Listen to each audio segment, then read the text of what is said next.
알고 싶었다. 주목받는 자리에서도 고요해질 수 있는 방법을, 속도를 높이는 이유와 천천히 달려야만 볼 수 있는 것들에 대해, 누구를 웃게 해야 하는지, 무엇과 손잡아야 하는지. 지금 당신은 되고 싶었던 당신인가? 나는 그렇다. 당신의 가장 찬란한 순간, 임팔라. Chevrolet, find new roads. 제가 이러려고 회사 생활을 했나 자괴감이 들고 괴로워요. 어떤 증상이죠? 입맛도 없고 속도 답답하고 모든 일에 의욕이 답 나왔어요. 상사병이군요. 네? 상사병이요? 네, 상사병이요. 아니, 전 누구를 좋아해 본 적도 없는데 상사병? 그런 거 말고 직장 상사병이요. 김 부장, 박 과장, 맞아요, 맞아. 그럼 어떻게 해야 되죠? 일단 마음의 여유를 찾으시고 속을 편하게 다스리세요. 그리고 점심 식사는 속 편하게 본죽으로 하세요. 상사병을 이기자. 오늘도 속 편하게 본죽.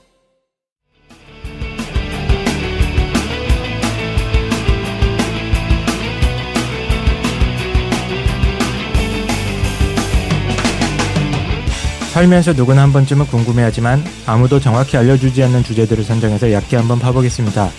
지적 대화를 위한 넓고 얕은 지식, 줄여서 지대나비앗 126회 생로병사 특집 지금 시작합니다.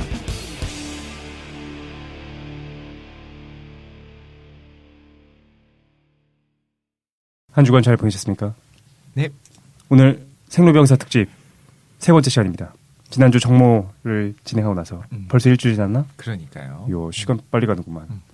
우리 정모도 있었고 사회도 복잡하게 돌아가고 있습니다. 오늘이 그날인가? 오늘 우리 녹음한 날 잠시 후에 뭐 하냐면은 탄핵합니다. 탄핵 표결. 궁금하지? 탄핵이 통과돼도 이제 또 첩첩산중이고. 그치. 우리나라가 산적한 과제들이 굉장히 많은데 이런 것들을 해결하지 못하고 이런 소모적인 일을 하고 있다는 것 자체가 안타깝습니다. 어쨌든 긍정적인 방향으로 좀 바뀌었으면 좋겠는데 네. 우리는 생로병사 특집 오늘 세 번째 시간으로 깡쌤이 준비했어요. 지난번에도 왠지 깡쌤이 한 것 같은 아니야. 느낌이... 정모는 우리 치지 않습니다. 그쵸. 정모는 정모일 뿐이고. 그리고 도희님 그 글도 올라왔어요. 지난번에 그 대항해 시대편에서 네. 한번 또 저희가 투표를 해갖고 도희님 한 번의 기회를 드리기로 했는데 왜 안 하시냐. 아, 정모 때 하지 않았습니까? 안 친다고 지금. 그건 아십니다. 아, 마리팟. 네, 김도인 마리팟. 네. 준비해 주세요. 우리 생각해보니까 아무것도 안 했네. 자기소개하면서 오늘 진행하도록 하겠습니다. 저는 신자유주의 미스테리 관심 많은 최 사장입니다. 안녕하세요. 인류의 행복, 사회혁명, 이 모든 궁극적인 가치들이 얼마나 중요한 것인가를 나날이 깨달아가고 있는 깡쌤 인사드립니다. 혹시 오늘 주제가 행복과 혁명입니까? 말이 꼬이네. 그래요? 왠지 저렇게 소개한 거 보니까 오늘 주제가 예측 가능한 것 같습니다. 낙지를 먹지 않는 덕이 많은 덕실입니다. 많은 분들이 정모 때 다른 건 기억나지 않고 낙지만 기억난다고 하셔가지고. 낙지의 그 고통. 근데 많은 분들이 또 공감을 해주셔서 용기를 얻었습니다. 나만 이상한 게 아니었구나. 용기 얻지만 정모 준비한 게 무색하게 산낙지만 얘기되고 있어. 어쨌든 뭐 나중에 낙지의 어떤 낙지권에 대해서 한번 얘기해보는 시간 갖도록 하죠. 네. 안녕하세요, 김도인입니다. 명상과 동양철학 김도인. 어쨌든 오늘 세 번째 시간 깡쌤이 지금까지 너희가 준비했던 생로병사는 아무것도 아니라고 내가 생로병사의 끝을 보여주시겠다고 준비했습니다. 네. 우리가 뭐 해주려고? 생로병사 이야기를 하면서 약간 좀 어둡고 우울한 주제들이 집중적으로 배치된 게 아닌가. 앞서 암이라던가 어떤 인간의 죽음. 사실 이 공개 방송에서 죽음을 논해야 하는 게 상당히 부담스럽긴 했었는데 어쨌든 진행을 했는데 돌이켜놓고 보니까 약간 어둡지 않았나. 네, 그런 생각도 듭니다. 오늘 그래서 밝은 거. 그렇죠. 우리가 생로병사에서 제일 중요한 건 사실은 생 아니겠습니까? 네. 우리의 인생. 오늘 방송의 주제는 이 생에 대해서, 인생에 대해서 한번 다뤄보려고 했는데 이게 뭐 생명 혹은 뭐 이런 인간의 인생에 대한 문제를 생물학적이나 심리학적 접근도 가능하겠습니다만 저는 그 지난번 방송 마지막에 최 사장님께서 했던 멘트가 굉장히 기억에 남습니다. 마지막 멘트요? 네, 마지막에 감사합니다. 만약에 우리가 계속해서 윤회를 하고 있다면 이 아무 목적 없는 삶을 계속해서 반복한다는 게 정말 너무 끔찍하다. 이런 명언을 남기시지 않았습니까? 안 죽는 게 무서워. 그래서 나는 이 영혼이 계속 돌아다니면서 새로운 경험을 한다는 것 사실을 갖다가 가만히 생각해 보면은 오히려 이게 더 공포스럽다. 이런 얘기 해주셨죠? 그렇습니다. 제가 오늘 방송 준비한 거는 최 사장이 왜 인생을 살아야 하는가? 최 사장, 너의 삶의 목적이 도대체 무엇인가? 이걸 토론해보고자 철학적인 관점에서 인생을 한번 논의해보고자 준비를 했습니다. 오늘 그럼 생로병사 특집은 철학적 측면에서의 생. 그렇죠. 특히 인생의 우리가 목적이라고 하는 보통 이제 행복이라고 생각하죠. 인생의 목적은 뭐냐? 잘 사는 거, 행복하게 잘 사는 거 이렇게 얘기를 하는데요. 그래서 행복이 무엇인지에 대한 대답이 사람들마다도 다르고 역대 가장 지혜롭다고 하는 철학자들이나 사상가들마다 또 다 다릅니다. 네. 이 이야기들을 좀 종합적으로 다 검토해보고 여기서 최 사장의 인생의 목적을 깨달으시길 기원하는 마음에서 준비했습니다. 감사합니다. 그래서 오늘은 행복 특집입니다. 행복 특집. 예. 네. 본격적으로 방송을 들어가기 전에 제가 두 가지 질문을 여기 참석자분들한테 던지려고 하는데요. 자, 가정을 해보겠습니다. 여기에 고통 없이 조용히 잠만 잘 수 있는 캡슐이 있다고 생각을 해보겠습니다. 네. 꿈꾸나요? 꿈은 꿀 수도 있고요. 아주 따뜻하고 영양 공급도 다 되고 그리고 조용히 수명을 마치면 됩니다. 그 캡슐 안에 들어가서. 근데 내가 지금 가지고 있는 것을 모든 것을 다 포기하고 또 내가 누릴 수 있는 모든 것을 다 포기하고 이 캡슐 안에 들어가서 내 남은 여생을 보내고 싶다. 이런 분이 있습니까? 미친 거 아닌가? 죽는 거잖아 그냥. 잠만 자는 네. 거예요. 왠지 김도인 할 것 같은데? 왜냐면 바깥 세상에 너무 힘든 일도 많고 뭐 성취할 수 있는 것도 있지만 실패할 수 있는 것도 있으니까. 죽음은 무서우니까 좀 완곡하게 돌려서 말하는 꿈만 거예요. 꾸는 거. 아니야, 그것도 그렇죠. 모르는 거야. 꿈을 꾸는지 여부를 알 수 없다. 편안한 상태라고 해드리겠습니다. 고통은 없다. 어쨌든 편안하게 잠자는 그 상태. 뭐 꿈도 꾸겠고 근데 안 꾸겠고. 초점은 그게 초점이 아니고 내가 지금 갖고 있는 모든 것을 다 내려놓고 거기서 삶을 마무리하는 거야. 그렇죠. 이런 선택을 할 수 있겠는가? 좋아하는데 지금. 어차피 삶과 죽음이 동일한 것을 들어가나 들어가지 않으나 비슷할 것 같기도 하고. 글쎄 굳이 들어가야 되는 어떤 매력은 못 느끼겠는데. 그렇죠. 뭐 들어가는 사람이 충분히 많이 있을 거란 생각이 드는데. 아, 그래요? 김도희님은 들어가실라나요? 저는 안 들어가요. 왜 그러십니까? 네. 저는 뭐 항상 뭘 경험하는 게 훨씬 더 좋아요. 네네. 그래요? 거짓말하지 마십시오. 왜요? 맨날 낮잠 자고 밤잠 자고 인생에 그런 거 좋아하는 거 미련이 아닙니까? 있네. 네네.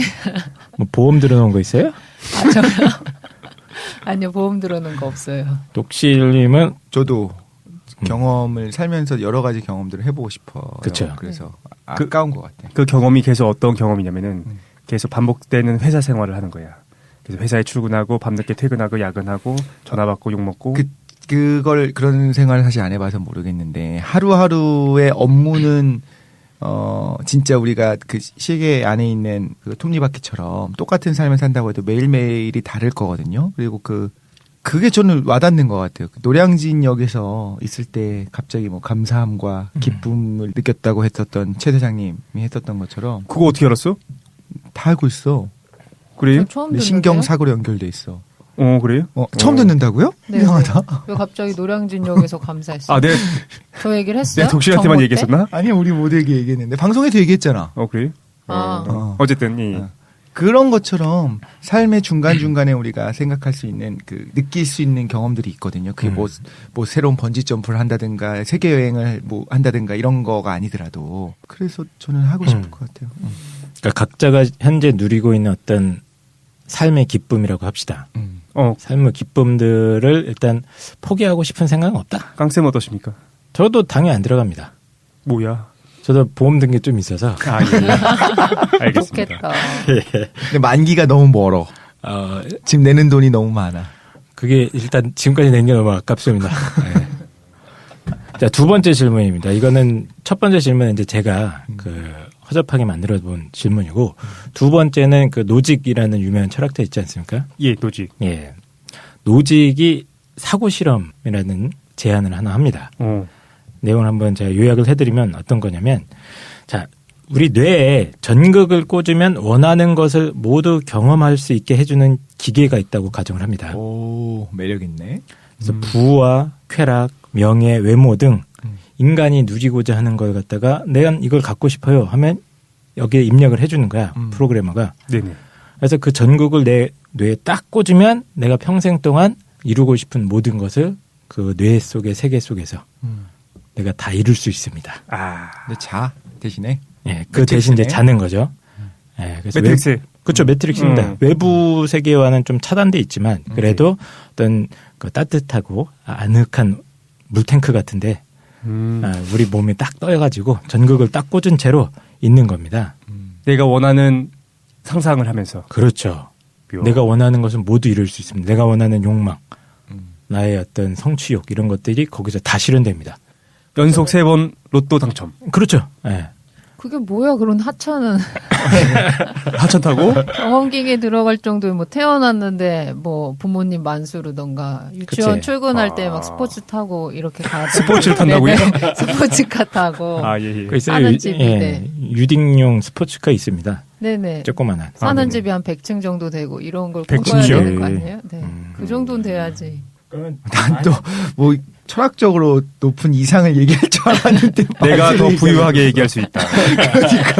철학적 이상 따윈 개나. 그럼 이 기계가 있다고 가정을 하면 여러분들은 이 기계에 연결된 채로 평생 삶을 사시겠습니까? 이거 근데 가정이 한 번 그 기계 접속하면 중단할 수 없는 거죠. 뭐 중단할 수도 있다고 할게요. 뭐 하든지 말든지 상관없는데 되도록이면 난 평생 여기 살아도 된다. 옛날의 기억은 잊어버립니까? 뭐 그거는 큰 의미는 없는 것 같습니다. 핵심은 내가 욕구하는 모든 것이 충족되는 가상 세계가 있다고 가정을 하는 겁니다. 그럼 우리가 여기에 평생을 살아도 괜찮겠느냐? 이 안에서 어떻습니까? 저는 그 매트릭스 편에서 우리가 했던 토론이랑 좀 비슷한 것 같아서 빨간 약, 파란 약 먹을 거냐 안 먹을 거냐. 근데 기억을 지우지 않고 오히려 현실이 시궁창인 걸 알고 있는데 그 안에서 내가 원하는 걸 다 이루어줄 수 있는 그런 특혜를 준다고 하면 그때도 그랬는데 솔직히 할 것 같다는 생각이 들어요. 기억을 다 지워주면? 기억이 있어도 심지어. 아, 심지어 있어도? 있으면 더 안 나가고 싶을 수도 있겠지. 중간에 나가고 싶어서 딱 나가봤더니 사실은 내가 그 뭐 100층 집에 살고 있고 스포츠카를 타는 아빠가 만수르인 거에 비해서 완전 못생기고.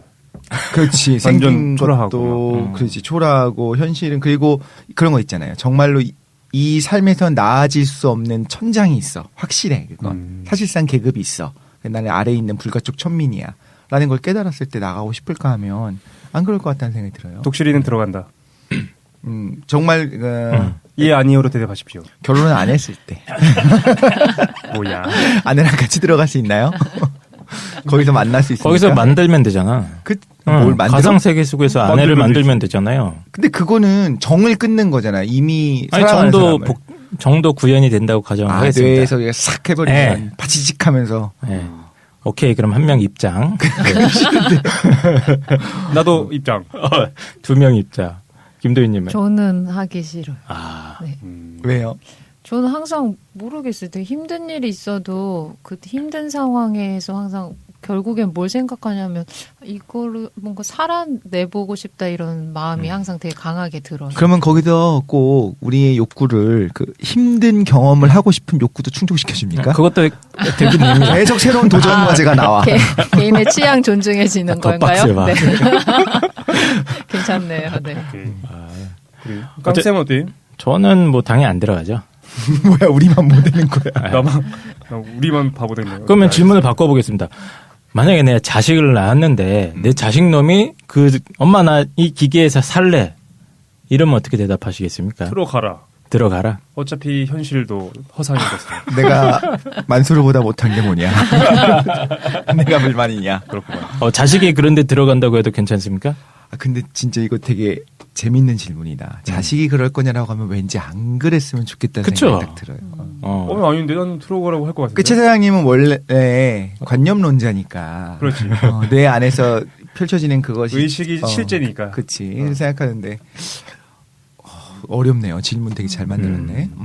이 노직이라는 철학자에 따르면 첫 번째 이제 내가 들어가겠느냐라고 했을 때 들어가겠다고 대답하는 사람의 비율이 뭐 5에서 10% 정도 나오는데 이 두 번째 5에서 10%밖에 안 된다고요? 두 번째 질문 던지면 더 떨어진다고는 합니다. 예. 어쨌든 이제 제가 왜 이 질문을 던졌냐면 일단 제가 아까 첫 번째 던졌던 질문의 쟁점이 이겁니다. 그러니까 인간이 어떤 욕망이나 쾌락에서 벗어날 수가 있는가? 그것을 과감하게 포기할 수 있는가? 이 질문을 한번 던져보고 싶어서 제가 가상을 만들어 본 거고요. 이 두 번째 노직이라는 철학자가 던졌던 질문의 핵심은 뭐냐면 그 소위 말하는 욕망과 쾌락이 어떤 행복의 전부가 되는가? 이 질문인 거죠. 혹시 욕망 쾌락보다 더 중요한 게 있지는 않은가? 라는 질문을 던지고 있는 그런 가상 상황인데요. 이 질문들에 대해서 사실 뭐 정답은 없는 거죠. 제 사장님처럼 그냥 거기 탱크에 들어가 사나 이승의 삶이나 똑같다. 허상의 세계고. 이런 사람도 있고 김도희님 같은 경우는 뇌 속에서 일어나는 어떤 주관적 만족이나 쾌락도 중요하지만 그것보다 나는 좀 더 가치 있는 것들이 있는 거 아닌가 이런 생각 가끔 한다 이거죠. 네네. 네. 왜 가끔 한다. 술 취했을 때 가끔 합니다. 그래서 과연 우리 인간의 삶에서 가장 추구할 만한 것이 뭐고 진정한 행복이란 뭐고 또 어떻게 살아야 진정한 행복을 얻을 수 있는가 이런 질문들 정말 쓸데없는 질문들 아닙니까? 네, 요즘에 하고 있는 질문. 그렇죠. 오직 철학자들만이 하는 이미 다 행복하게 살고 있는데 자기 혼자 이런 고민을 하는. 그러니까 이제 그 비트겐슈타인이 얘기했던 것처럼 질병이 있는 애들 그런 애들이 철학을 하는 겁니다. 문제가 있는 애들. 그렇죠. 건강한 애들은 일하고 노동하고 그렇죠. 잘 사는데. 이미 다 잘 살고 있는데. 그러니까 5에서 10% 얘기 듣고 깜짝 놀랐는데. 근데 이제 철학자들이 나타나서 그건 행복이 아니라네 이러는 거죠.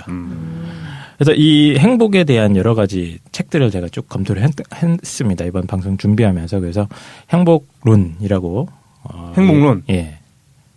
이름을 붙일 수 있겠죠. 행복론. 네네. 인간은 궁극적인 목적에 대한 논의들. 사실 이게 뭐 철학과 종교의 본질 아니겠습니까? 그래서 이 문헌들을 쭉 검토하다가 보니까 이제 행복에 대한 세 가지 관점 정도를 한번 정리를 할 수 있겠더라고요. 제 스스로.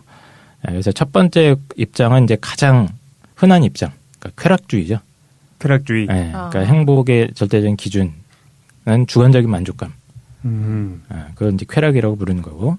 두 번째는 이 쾌락주의자들과 다른 객관주의 입장입니다. 이거 뭐냐면 뭐 쾌락이 중요한 건 알겠는데 그것보다 좀 더 중요한 가치들이 있고 그걸 이제 이 사람들은 덕이라고 보통 부릅니다.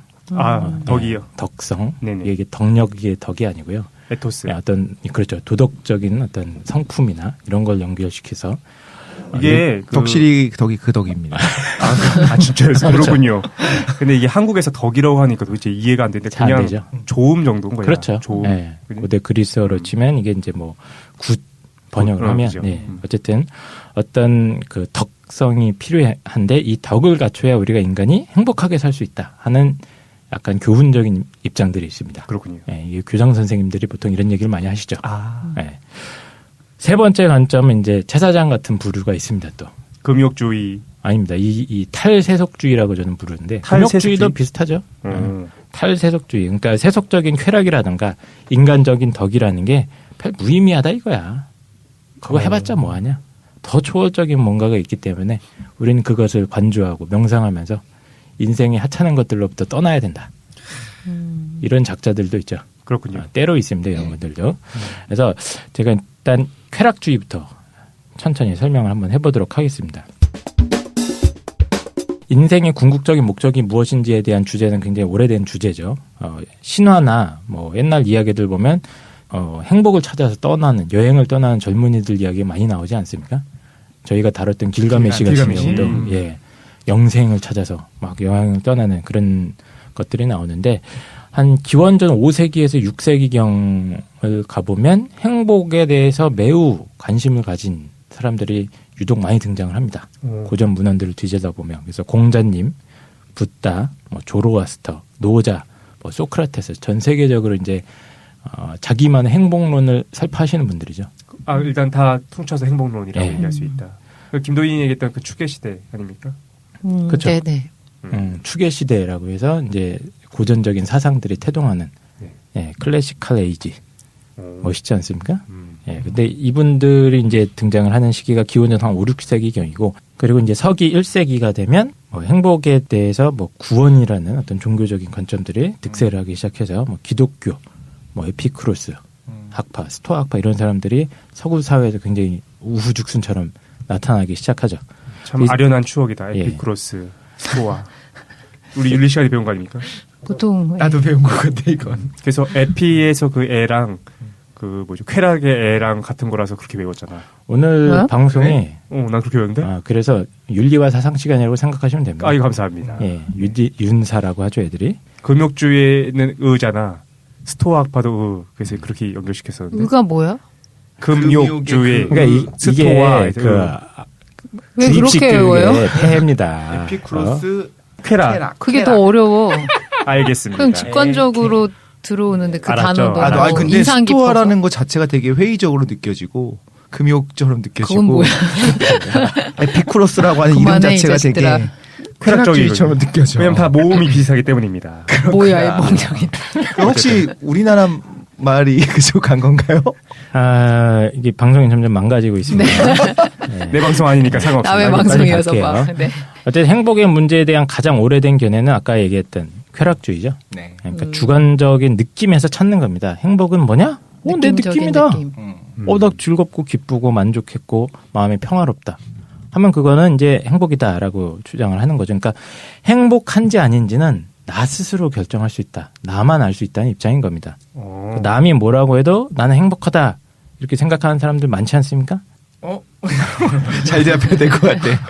그러니까 답이 최고이신 분도 계시고 밥이 보약이신 분도 있고. 그렇죠. 그러니까 옆에서 다 뜯어 말리는데도 주위 사람들은 다 뜯어 말리는데도 자기는 꼭 그걸 하면서 부스스한 머리를 나 해야겠다. 이건 좋아. 난 이게 행복해. 이런 것도 있는데 자기 행복하다면 이제 그거는 어쩔 수 없는 거다라고 생각하는 입장인 거죠. 이 입장을 조금 정식화 시켜보면 내가 진정으로 소중하게 여기는 어떤 욕망, 꿈을 발견하고 그리고 이것을 만족시킬 수 있는 수단을 가지면 행복하다라고 정의할 수 있습니다. 명쾌하구만. 그리고 이 욕망이 많이 충족되면 더 많이 충족될수록 잘 사는 삶이라고 보는 거죠. 내가 수능을 잘 보고 싶어. 근데 그걸 이뤘어. 그럼 행복해지고 잘 사는 삶이다. 그렇죠. 그러니까 개인적인 꿈이나 욕망을 최대한 성취하면서 그러면서 또 일상생활도 적당히 즐겁고 그러면 행복한 거 아니냐. 현대인이 일반적으로 생각하는 당연히 이렇다고 생각하는 평소에 다 이렇게 생각하고 사시잖아요. 그렇죠. 예. 그래서 이 입장을 가장 극단적으로 보여주는 사람이 있습니다. 18세기에 프랑스 의사 줄리엥 라메트리라는 사람이 있는데요. 예. 줄리엥. 예, 줄리엥 라메트리. 어디선가 한번 들어본 것 같은데. 진짜요? 네. 난생 처음 들어봤는데. 들어보셨어요, 이분을? 네. 클럽 다니셨나? 클럽? 네, 이분이 그런 분이세요. 이분이 철저한 유물론자입니다. 그래서 책도 내고 그랬어요. 그때 당시에 데카르트가 그 인간은 신체와 영혼, 육신과 영혼으로 나눠져 있다. 이런 이원론을 주창하지 않았습니까? 예.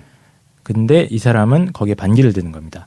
영혼 이런 거 없다. 인간도 동물이랑 똑같이 물질로만 이루어진 기계일 뿐이다. 이렇게 주장을 하는 사람입니다. 네네. 네, 그래서 아마 그래서 들어보셨을 거예요. 라메트리의 주장이 가끔 철학 문안에 등장을 해요. 그러니까 거의 이런 거예요? 조건 반응식으로 그렇죠. 정의할 수 있다. 네네. 그러니까 이원론이 아니고 인간도 육신뿐이다. 이런 유물론자였고요. 따라서 행복의 중요한 건 뭡니까? 감각적인 쾌락뿐인 거예요. 이 사람한테는. 네. 그래서 이 감각적 쾌락을 만족시키는 게 행복이니까 행복은 동물도 느낄 수 있는 겁니다. 그렇네요. 그렇죠? 강아지도 이렇게 가려운 데를 긁어주면 행복하잖아요. 항상 행복해 있죠. 네. 강아지는.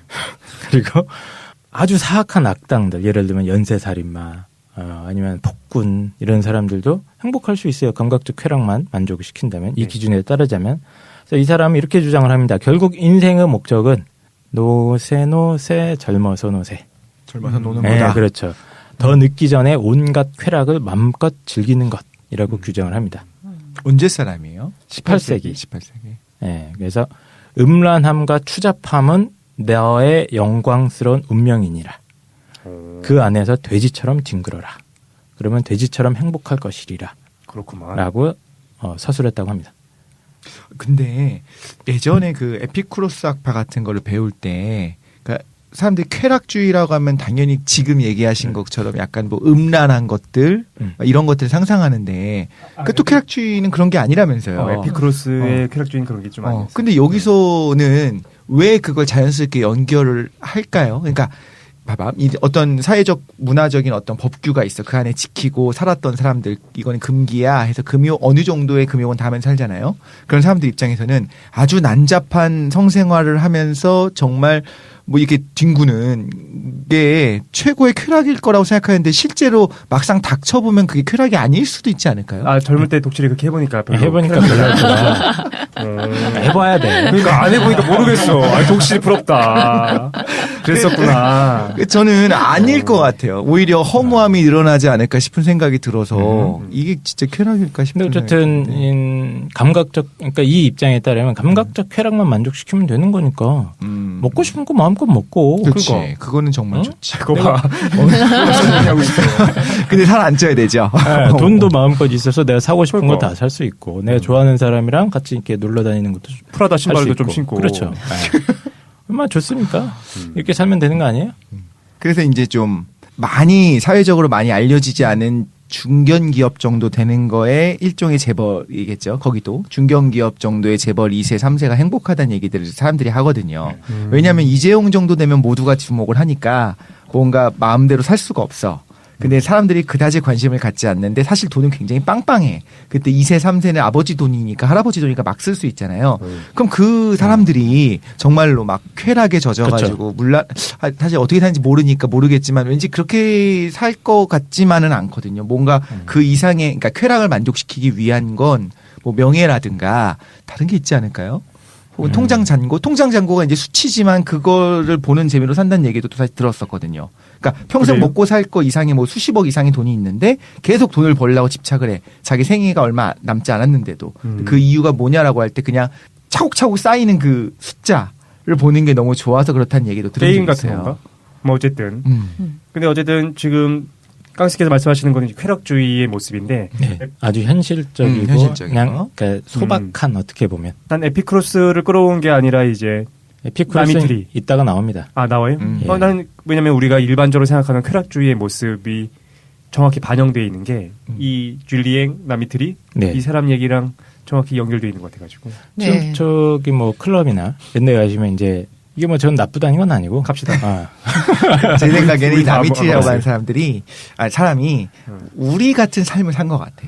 그래서 왜 한 나를 번도 경험해 본 적이 없기 때문에 와 저렇게 살면 아니, 이 장난 사람은 아니게 실제로 돈도 많았고 자기 마음껏 즐기다 죽었어요. 아 그랬어요. 네, 실제로 죽었고 실제로 그러면 좋은가 보다. 아마도 이런 사람 같은 경우는 아까 제가 말씀드린 그 기계 있지 않습니까? 노지기 가상했던 그 가상 속에 당연히 들어가죠. 행복 기계에 당연히 들어가겠죠. 나는 거기서 살면은 제일 좋은 거죠. 그렇군요. 어떤 고통도 느끼지 않을 테니까. 오케이.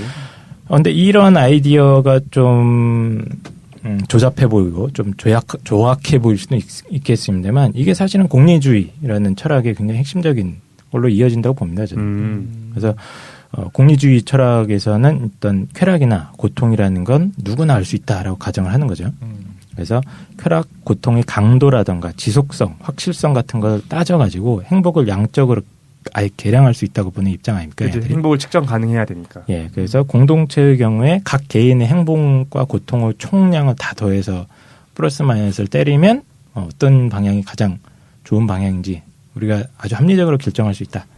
이런 입장인 거고, 그래서 공공정책 결정 입법 원리로도 사용되는 게 이 공리주의인데 사실은 이 라미트리가 보여준 어떤 아주 소박한 쾌락주의, 예, 여기서 이 모든 게 다 시작되는 거고 오늘날 소비 자본주의 시대에 대다수 사람들은 이 정도 가치관 갖고 사는 거 아니겠습니까? 그렇죠. 그리고 생각해보면 이게 제일 괜찮은 것 같아, 내 생각도. 그냥 가장 쉽게 할 수 있는 생각이죠. 그렇지. 이거 문제 있습니다. 왜요? 이게 실제로는 저희가 살 때 누구나 쉽게 이 방식으로 사는 것 같아요. 저도 그렇고 뭔가 조금 더 나은 거, 조금 더 나은 상태를 내가 성취하게 되면 행복해질 거 이렇게 하는 걸 기반으로 하잖아요. 그래서 뭐 미혼 상태에선 결혼하면 행복해질 거야? 아니면 결혼했으면 자녀를 출산하면 행복해질 거야? 이렇게 생각하고 또 물질적 환경으로 생각해 보면 내가 조금 더 돈을 많이 벌면 행복해질 거야? 지위가 높아지면 행복해질 거야? 이렇게 생각을 하잖아요. 근데 이 두 가지 문제점인데 첫 번째 이거는 환경을 완벽하게 통제할 수 있을 때만 이게 효용성이 있는 거예요. 그렇죠. 근데 인간이 살면서 자기가 언제든지 환경을 개선해서 쾌락을 성취할 수 있는 상태가 된다라고 하면 괜찮지만 그게 실제로 불가능하잖아요. 그러면 이 쾌락주의는 뭐가 문제가 있냐면 그 고통스러운 상황 자체에 대해서는 무기력한 거예요. 항상 쾌락이 동반되고 성취돼야지만 행복이 보장된다고 생각하면 바꿔 말하면 자기가 환경을 전혀 통제할 수 없는 고통스러운 사건에 직면했을 때는 이거는 행복을 보장 못 해줘요. 근데 이걸 개인적인 측면에서 접근하면 문제가 많긴 한데 네. 우리가 사회적 차원에서 얘기할 때 이것 말고 가는 게 있나? 무슨 말이냐면은 아까 벤담이 사실 이거 공공정책의 입법화 과정에 있어서 공리주의적인 발상, 그러니까 감각적인 쾌락이나 이런 것들 고려해야 된다고 얘기를 하는데 네. 어떤 지도자가 이렇게 얘기하는 거야. 우리 국가의 방향성을 막 형이상학적인 가치로 두는 거지. 신앙이나 애국이나 뭐 그런 걸로 도 그런 국가에서 국민들이 행복할 것인가라는 거야. 공산주의 사회의 실현. 이건 안 된다는 거지. 그러니까 실제로 사회적 측면에서 봤을 때 쾌락주의만큼 혹은 공리주의만큼 정확하게 어떤 행복에 대해서 얘기할 수 있는 게 어떤 공공의사결정 할 때 현대 민주주의 사회에서는 이제 이걸 기준으로 하죠. 그치. 이익을 기준으로 하는 게 뭐 큰 문제는 없다고 보여지는데 지금 김도희님이 지적한 문제는 사실 제가 원래 다루려고 했던 문제인데 이런 쾌락주의가 가지고 있는 여러 가지 난제들이 있습니다. 그래서 첫 번째 난제가 김도희님이 가장 핵심을 지적해 주신 거죠. 이건 지속성이 확보가 안 된다.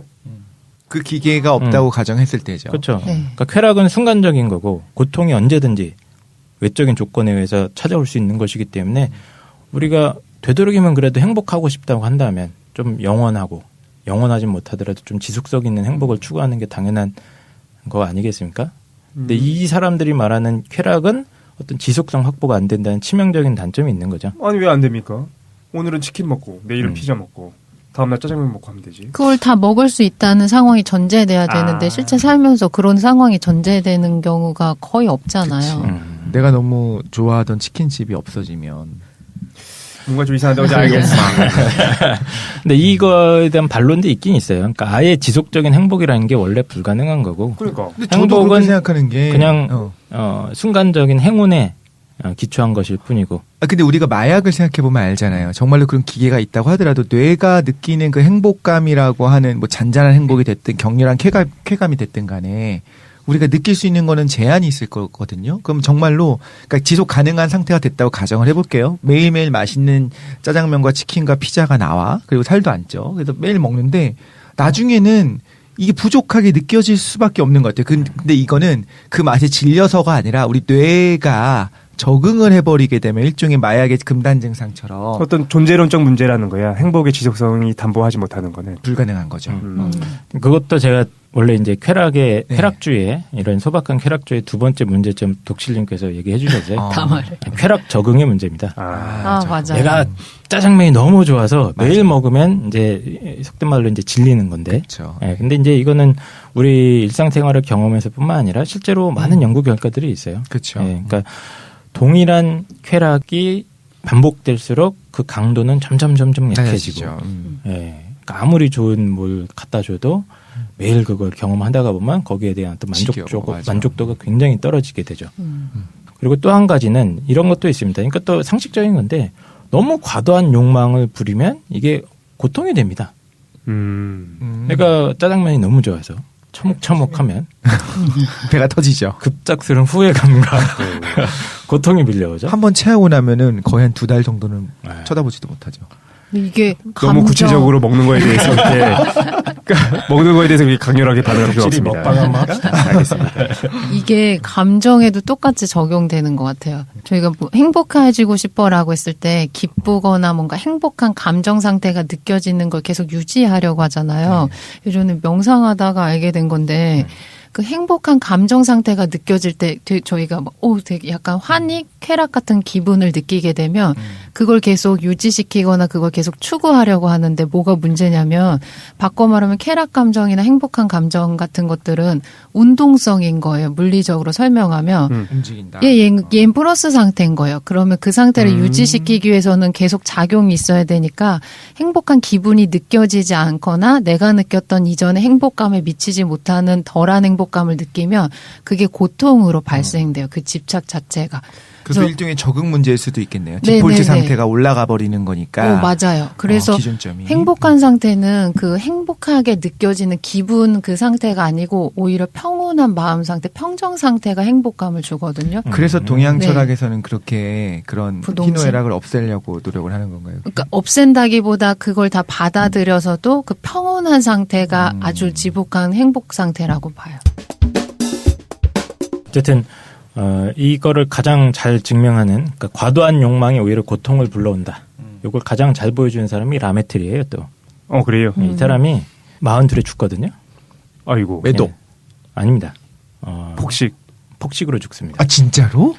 야, 그렇게 죽을 수 있냐, 의사인데? 사람이? 의사인데? 송로버섯을 곁들인 꿩고기 파이를 통째로 삼키다가 갑자기 소화불량으로 급사. 했다고 합니다. 송로버섯은 먹어본 적도 없는데 그 귀하다는 세계 3대 진미.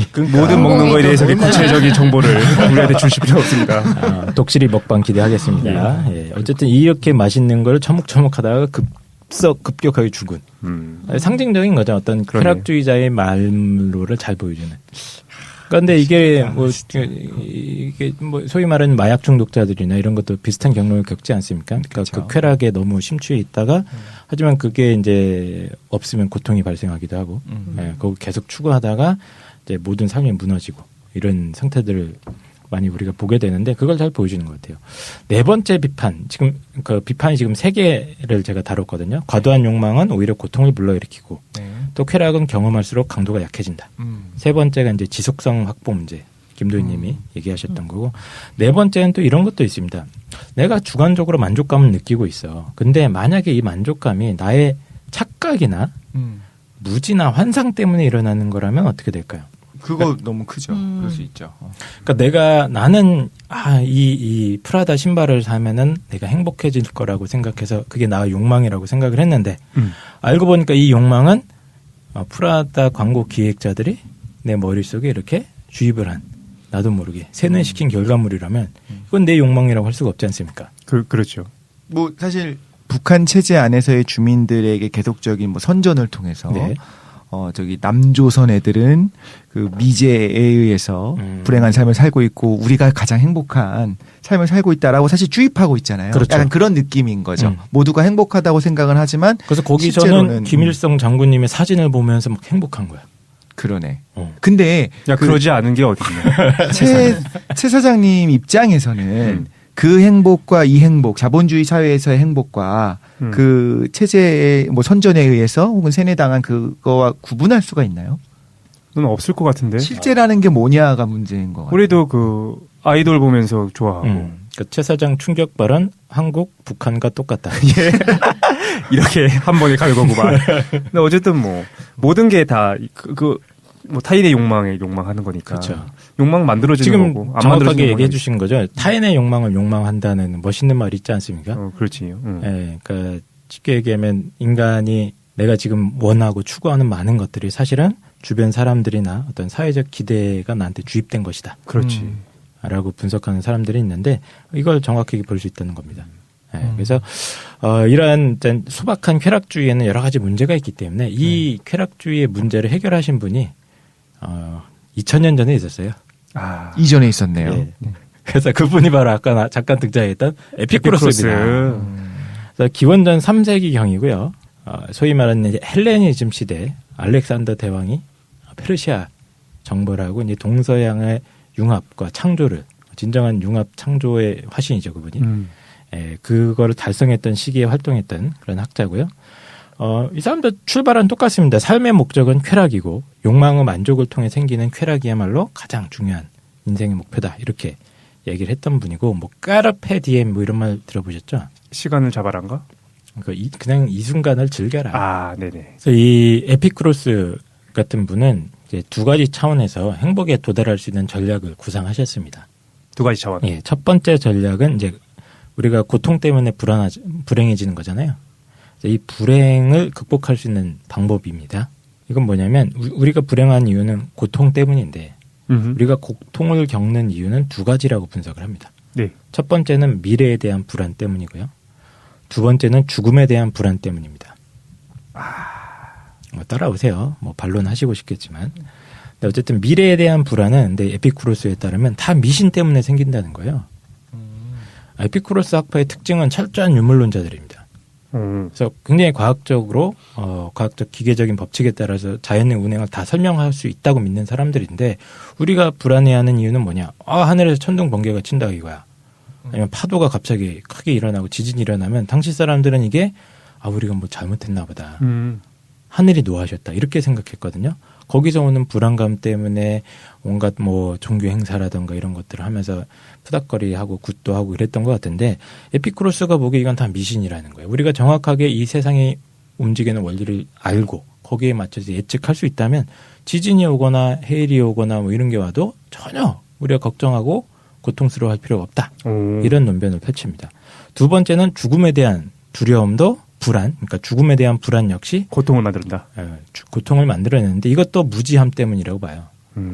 왜냐하면 죽음이란 상태는 이 유물론주들이니까 이 사람들은 죽으면 이제 육신이 없어지잖아요. 그럼 감각도 사라지겠죠? 예. 그러면 고통도 없다. 그렇죠. 고통이 있으려면 감각이 있어야 되는데 감각이 사라지잖아. 그럼 죽음의 상태는 고통이 원래 없는 상태예요. 그러니까 전혀 두려워할 게 없어요. 라고 이제 사람들을 꼬시는 거죠. 유물론자들이 갈 수 있는 끝 네. 친구네요. 그럼 이제 행복 도달 전략은 뭐냐? 오케이 이렇게 불행은 극복할 수 있어. 우리가 고통 극복할 수 있다고 친다면 행복은 어떻게 도달하느냐? 이 사람들은 과도한 욕망 혹은 충족되기 불가능한 욕망을 애초부터 그냥 우리가 버리면 되는 거 아니냐라고 수정 버전을 내놓습니다. 약간 분수를 지키는 건가요? 그렇죠. 그러니까 우리가 쾌락을 좋긴 좋은데 이게 쾌락주의가 우리를 괴롭히는 이유가 괜히 불가능한 걸 욕망하고 내가 될 수도 없는 뭐 대통령이 되고 싶어 한다거나 예. 아니면은 너무 과도한 뭐 폭식 뭐 이런 걸 욕망한다거나 이것 때문에 우리가 고통받는 거니까 왜 절 쳐다보고 말씀하시죠? 그러니까 이런 좋지 않는 결과를 낳는 이런 잘못된 욕망을 없애면 되는 거 아니냐 하는 아주 간단한 아이디어입니다. 네. 우리가 흔히 생각하는 쾌락주의랑은 상당히 거리가 있는 거죠. 오히려. 반면에 금욕주의적인 모습을. 그 쾌락을 보여주지. 거부하는 건 또 아니에요. 그러니까 최소한의 생존과 뭐 어떤 안녕을 위한 쾌락은 괜찮다 이거.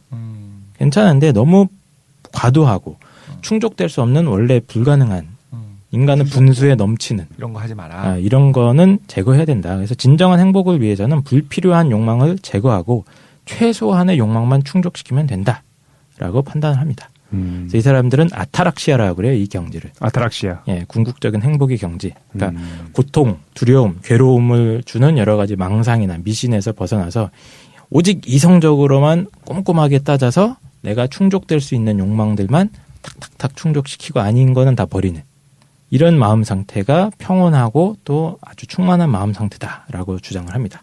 그래서 이 사람들은 놀라운 주장을 하는데요. 이 아타락시아가 뭐 영혼의 평정 정도. 그렇죠. 불필요한 욕망을 추구하려는 마음이 다 제거된 상태. 그래서 이 상태가 유지되면 외적인 환경에 의해서도 영향을 받지 않을 수 있다라고 주장을 합니다. 예를 들어서 고문을 받고 있어. 하지만 아타락시아에 이르면 아프지 않아. 행복해. 정말? 왜냐면 이 고문을 나는 어차피 피할 수 없잖아요. 받아들이면 된다. 그렇죠. 받아들이면 되는 거죠. 뭔가 좀 이상한 얘가 좀 이상한 것 같긴 한데 어쨌든 알겠습니다. 그래서 어쨌든 이거는 약간 업그레이드된 쾌락주의 버전인데 이건 2000년 전에 이미 나왔다. 성경에도 나와요. 에피쿠로스 학파, 스토아 학파 사람들이랑 그 사도행전 보면은 막 토론한다는 내용이 나와요. 돌아다니면서 전도하면서 다니다가 미신에 빠져 있는 사람들인 거죠. 그렇죠. 근데 얘기 들어보니까 좀 허점이 많이 있기는 하네요. 많죠. 가장 큰 허점은 뭐냐면 무슨 허점이 있어요 여기? 이 사람들이 말하는 건 뭐냐면 어떤 불안이나 고통이 제거된 상태예요. 그렇죠. 그러니까 어떤 적극적인 의미에서의 만족을 추구하고 이런 게 아니고 아까 얘기 들으셨잖아요. 고문을 설마 내가 받아도 내 마음가짐으로 정신 승리하면 된다. 그래서 이거죠. 있는 그대로를 행복이라고 생각하면 되는 거야. 생각하자 이거인 거예요. 어차피 내가 바꿀 수 없는 거니까 이거는 음. 그 이상을 욕망하지 않으면 돼. 내가 고문 안 받는 상태를 욕망하지 않으면 되는 거 아니냐. 그러니까 이룰 수 없는 걸 욕망하는 순간 고통이 시작되는 그쵸. 거니까 그러니까 무인도에 포기하자. 내가 떨어져서 외롭게 있다가 이제 굶어 죽을 거야. 근데 행복해라고 계속 생각하자는 거지. 그쵸. 말하자면. 네. 야, 근데 이걸 너무 극단적인 예를 가지고서 이걸 비판하기 힘들고 일반적인 삶에서 환경을 바꾸기는 쉽지 않은 게 대다수인데 그렇죠. 그럼 대다수한테 얘기할 수 있는 가장 행복에 접근한 거는 그 삶에 최대한 만족하는 것 그것이 지금 사실 현실. 아닌가? 저는 진짜 그렇게 생각했거든요. 과한 욕심을 부리지 않고 한국 사회가 굉장히 많은 불행을 느끼는 이유 중에 하나가 사실 과도하게 남과 자신을 비교하는 거라고 생각을 했거든요. 남들은 뭐도 하고 TV도 몇 인치고 이렇게 생각하는데 난 그렇지 않네 때문에 하는 거고 그게 인간의 습성이긴 한데 비교를 하는 것은 그래서 이제 비교하지 않고 내가 가진 거에 만족하는 것이 사실 행복을 느낄 수 있는 첫 번째라고 생각을 했는데 근데 이제 뻔하다는 거지. 에피쿠로스 학파가 주장한 것들이 뭔가 굉장히 특이하고 새로운 것은 아니고 그냥 있는 그대로 그렇죠. 너무 과도한 걸 요구하지 말아라 하는 거 정도니까. 그렇죠. 근데 어쨌든 이 사람들에 대한 가장 널리 알려진 비판은 이겁니다.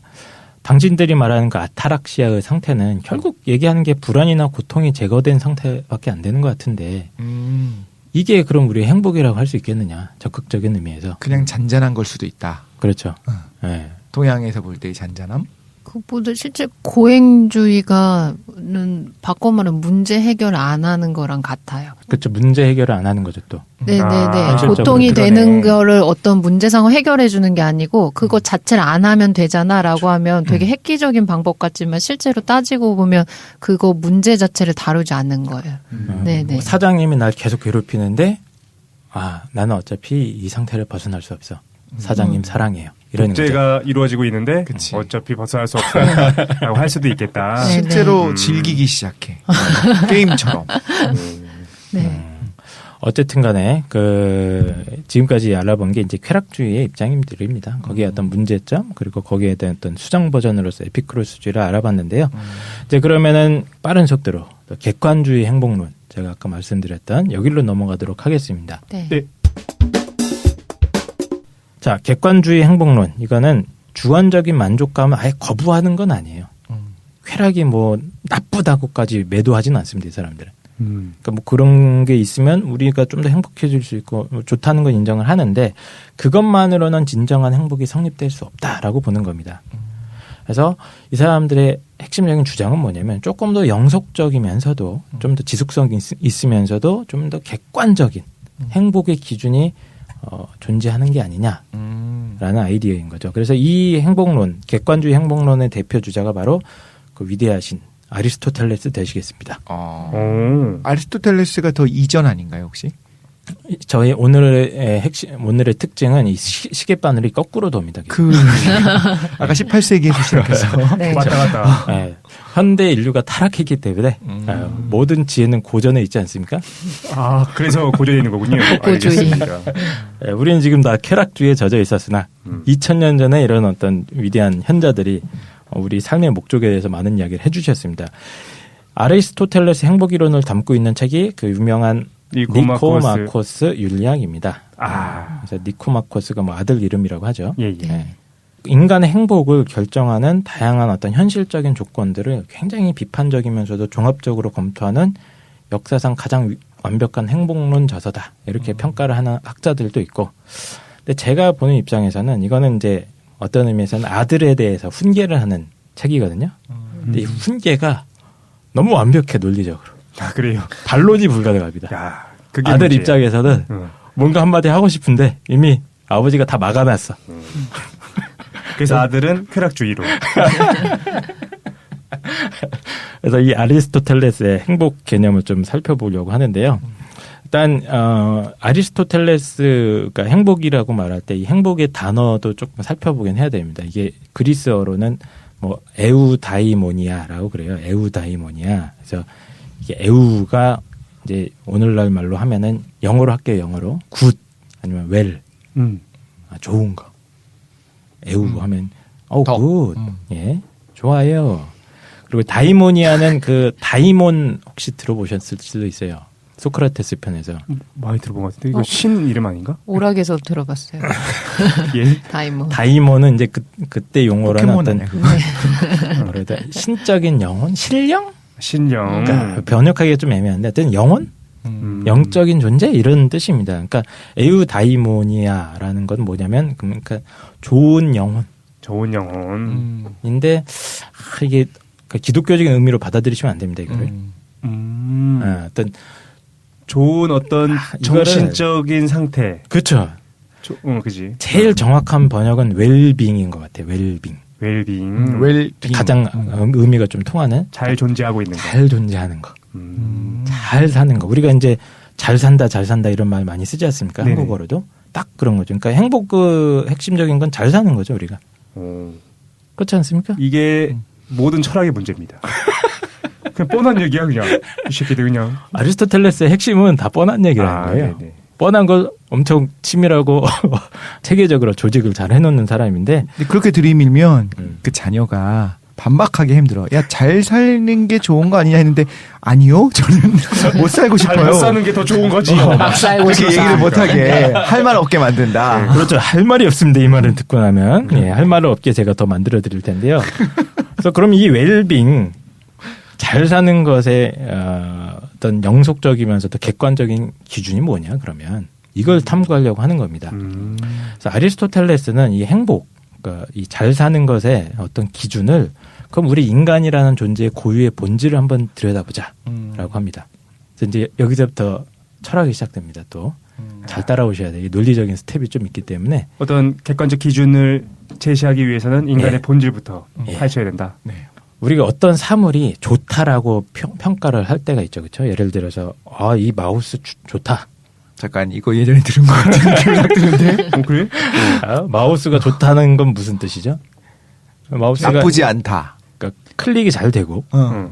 그리고 막 그립감도 좋고 그 인식률도 높고 예. 툭툭 끊기지 않고 뭐 이런 그러니까 마우스가 반드시 수행해야 할 기능들이 있는 거죠. 그렇죠. 우리가 이제 상상 속에 있긴 하지만 그 기능이 손상되지 않고 잘 수행된다는 게 이제 좋다라는 뜻이라고 볼 수 있습니다. 그 예를 들어서 좋은 대통령은 어떤 대통령이죠? 국민의 목소리에 귀를 잘 기울이고 국민의 생명이나 어떤 행복을 보장할 수 있는 어떤 정책적 결정 이런 것들 잘하는 사람. 그렇죠. 그러니까 대통령의 기능을 잘 수행하는 게 좋은 대통령인 거죠. 본래 역할을 잘 수행해야 그렇죠. 된다. 역할, 기능. 그걸 잘 못하면 이제 나쁜 대통령이라고 우리가 평가를 하는 겁니다. 그러면 이제 이렇게 생각을 해봅시다. 그럼 좋은 인생 혹은 좋은 삶이 뭐냐? 실존주의에서 예. 목적이 있다고 얘기해요? 그거 거부하죠. 이제 아리스토텔레스의 이런 개념, 인간의 본질에 대한 개념을 거부하는. 그걸 거부하는 게 그냥 있는 거다가 실존주의가 되는 거예요. 그냥 그렇게 볼 수 있죠. 사물에 비유해서 설명을 해드렸는데 그러면 인간도 좋은 인간의 삶이라는 건 뭐냐면 인간이 어떤 뭐 본래의 역할이나 기능이 만약에 있다고 한다면 그게 잘 돌아가는 게 좋은 삶 아니냐 이거예요. 그렇죠. 그러니까 예를 들어서 우리 대장이 있지 않습니까? 대장? 네, 심장으로 합시다. 심장. 네. 심장도 심장 고유의 기능이 있잖아요. 피를 그렇죠. 펌프질 피를 펌프질하는 기능이 있는데 그게 이제 잘 수행이 되면 좋은 심장인 거고. 그렇죠. 그게 이제 문제가 있으면 나쁜 심장이라고 하지 않습니까? 눈동자도 어떻습니까? 좋은 눈. 좋은 눈이 잘 있죠. 봐야지. 잘 보여요. 잘 보이는 눈이 있고 뇌도. 뇌? 우리 뇌도 잘 기능하는 뇌가 있고 뇌가 잘 기능한다는 건 뭐지? 그게 어렵다. 계속 뭐 모른다, 기억 안 난다 이런 거 안 하는 거 아닌가? 우리 제사상이 달라졌어요. 그렇죠. 예. 정권 교체 시기에 맞춰서. 네, 그렇습니다. 어쨌든 좋은 뇌도 생각은 해볼 수 있죠. 아니면 좋은 정신 상태. 오케이. 맑고. 뭐 추리도 잘 되고 논리적인 사고도 잘 되고 정신도 수학 문제도 또렷하고. 잘 풀리고 기억도 잘 나고 이런 상태가 있을 수 있습니다. 그러니까 인간의 경우에도 어떤 육체나 정신의 어떤 타고난 기능이 있긴 있잖아요. 그렇죠. 네. 네, 없다고 할 수는 없다고. 이게. 사고 기능이 잘 되는. 네. 그리고 뭐 건강하고. 건강한 거. 그렇지. 혼이 정상이고. 그렇습니다. 오케이. 어쨌든 그런 인간이 갖고 있는 기능이 잘 발휘될 수 그렇죠. 있는 상태. 인간의 기능이 잘 개발돼서 원활하게 잘 작동하는 그런 상태가 바로 좋은 삶의 상태가 아니냐라는 그렇지. 겁니다. 그래서 이 상태, 인간이 가지고 있는 여러 가지 핵심 기능들이 잘 수행되는 상태를 그냥 아리스토텔레스는 좋은 상태, 즉 웰빙. 덕이라고 봅니다. 덕. 그게 덕. 네. 그래서 덕이라는 개념이 아까 최 사장님이 잘 지적해 주셨는데 오늘날은 덕 하면은 이제 막 어떤 도덕성 뭐 이런 거랑 좀 연결이 되는데 막 수염난 할아버지가 막 훈계하고 그지. 그런 거 그게 아니야. 그게 아니고 이렇게 뛰어남, 그러니까 퍼포먼스를 잘하는 히라보로 하면 아레타라는 얘기를 제가 소크라테스 편에서 한번 했을 거예요. 예, 아레타. 아레테. 그래서 어떤 기능이 그냥 잘 되는 거야. 죽이네 이거 2차 죽이네 할 때 그 느낌. 그럼 그 목적은 어떻게 알아요? 그 목적은 제가 지금 그 인간의 기본적인 정신적이고 신체적인 기능들을 살펴보자는 거예요. 그래서 이 사람이 제시하는 인간의 기본적인 기능들은 뭐 그것도 뭐 어렵지 않아요. 인간의 기본 기능이 뭡니까? 일단 생존 능력이 있어야겠죠. 그렇죠. 기본적인 신체 능력 플러스 알파로 인간한테는 외부 사물 환경에 적응하는 능력이 있죠. 네. 그래서 도구를 제작하거나 주변 환경을 바꾸는 능력이 있습니다. 생존 능력. 여기가 인정하시죠? 그렇지. 그런 능력이 있지. 또 실천하는 능력도 있습니다. 이건 뭐냐면 나한테 어떤 게 좋은 건지 스스로 판단하는 거예요. 어떤 행동을 하는 게 나한테 이로운지를 판단해서 그거에 맞춰서 그 행동을 선택하는 능력도 있습니다. 또 한 가지 능력은 지적인 능력도 있죠. 그렇죠. 사고, 판단 기능을 통해서 좀 더 보편적이고 추상적인 지식을 이렇게 획득하는 능력도 있습니다. 근데 이 생존 능력, 어떤 실천 능력, 지적인 능력을 잘 보면 이 세 가지에서 공통되는 게 뭡니까? 인간의 고유의 본질. 머리를 쓴다는 거 아니겠습니까? 뇌를 사용한다. 뇌를 산다는 거 아니겠습니까? 네네. 원숭이는 이런 걸 못하죠. 우리 학원을 와라라고 네. 사교육 강사이신 아리스토텔레스. 여러분들은 이제 아리스토텔레스의 덫에 빠져들고 계신 겁니다. 그렇죠. 네, 그래서 이러면서 빠져들어. 인간이 지갑을 열어. 가지고 있는 여러 가지 어떤 기능들이 있는데 여기서 핵심이 뭐냐면 이성이라고 보는 거예요. 이성. 그래서 이성적인 능력, 특히 이제 정신의 어떤 이성적인 측면이 바로 인간의 가장 핵심적인 기능인 거고 컴퓨터로 치면 CPU 뭐 이런 거죠. 네. 그래서 인간 고유의 덕이란 뭐냐면 이 이성적인 정신 활동이 잘 쌩쌩 돌아가는 상태라고 봐요. 그래서 우리가 그러면 어떤 인간이 좋은 인간적인 삶이냐? 이 이성적인 덕을 갖춘 상태라고 규정을 합니다. 이성적인 덕. 예. 근데 이제 이 인간 이성이 한두 번만 이렇게 쌩쌩 돌아가면은 그것도 좋다고 할 수는 없잖아요. 네네. 그 마우스가 한두 번 클릭 잘 되고 계속 안 되면 안 되니까 이게 좀 지속성이 있어야 돼, 이 사람은. 아리스토텔레스의 핵심적인 논변 중에 하나가, 중요한 주장 중에 하나가 뭐냐면 습관이 어느 정도 잘 만들어져서 이게 지속성이 있는 뭔가 실천이 나올 수 있을 정도의 상태가 만들어져야 덕이 있다고 판단을 합니다. 그러니까 수학 문제 한두 문제 찍어서 맞은 것 갖고는 그거는 덕 있는 상태라고 안 하고 자기가 열심히 개발을 해야 돼요. 그래서 여러 가지 4점짜리 수능 4점짜리 문제도 여러 번 풀어보고 하면서 이게 잘 돌아갈 수 있는 상태를 만들어야지 진짜 덕 있는 상태다라고 주장을 합니다. 아리스토텔레스가 주장하는 행복이란 뭐냐면 이제 다 종합을 하겠습니다.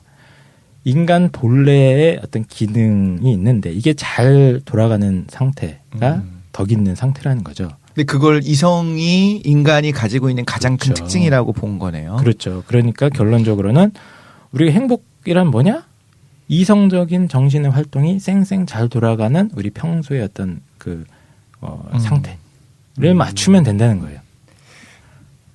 굉장히 짜증나기 시작합니다. 이게 이 이야기를- 교장 선생님들 그렇죠. 하는 교장 얘기야. 선생님. 승질나 이런 얘기 들으면 다 뒤엎어버리고 싶습니다. 그래서 먼 훗날 18세기에 그래서 뭔가 해놔주고. 반박은 하고 싶으나 반박할 수가 없는. 트럼프나 뽑아야겠다. 어쨌든 왜 반박을 못해? 그래서 이건 그래 하면 되잖아. 어떻게 반박하면 됩니까? 그 전제부터가 인간이 말하자면 이성적인 활동을 하는 것이 가장 인간다운 거고 어떤 인간의 목적이고 인간의 기능이다라고 전제를 깔았을 때 이 말이 맞는 게 되잖아요. 근데 인간의 실존의 목적이 그게 아니라고 주장을 해버리면 끝인 거잖아요. 그렇지. 실존주의가 이거에 대한 적절한 비판점이 될 것 같아. 어쨌든 그 아리스토텔레스 교장 선생님 훈화를 제가 직접 인용을 해드리겠습니다. 아, 예, 예. 예. 훈화 말씀. 차렷하시고 열중 전체 샷. 열중샷. 자, 인간의 기능은 이성을 드러내는 정신의 활동입니다. 그러므로 훌륭한 사람의 기능이란 이런 정신 활동을 훌륭하게 해내는 것이다. 선생님 화장실 가도 됩니까? 거기 나와. 엎드려 뻗쳐. 그런데 어떤 행동이든 그것에 알맞은 덕을 드러냈을 때 잘된 것이므로 인간의 선이란 결국 덕을 드러내는 활동이다. 만일 덕이 하나보다 많다면 가장 좋고 가장 완전한 덕을 드러내는 활동이 인간의 선이 된다. 게다가 그런 활동이 평생 이어져야 할 것이다.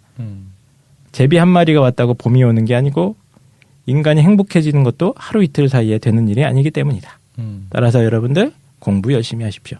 전체 차렷. 교장선생님께 경례. 감사합니다. 충성.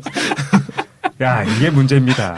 그래서 진짜 이런 그냥 좋은 말만 입장은 해주세요. 예, 이제 아주 고전적인 예. 입장인 거죠. 행복에 대한. 그러니까 꼭 아리스토텔레스만 이 주장을 한 건 아니고 동양 철학에서도 이제 덕의 내용이 조금 바뀔 수는 있어요. 그러니까 네. 그 덕이 뭐 아리스토텔레스는 인간 고유의 기능에서 찾은 거고 또 어떤 사람들은 우리 자연의 질서 안에 인간이 갖춰야 할 어떤 덕목들이 내재돼 있다고 보는 사람들도 있지 않습니까? 네. 동양 철학 같은 경우에 이제 대표적인 경우인데, 그러니까 그런 덕성을 갖추는 게 행복의 가장 중요한 조건이다. 이렇게 보는 입장인 거죠. 네.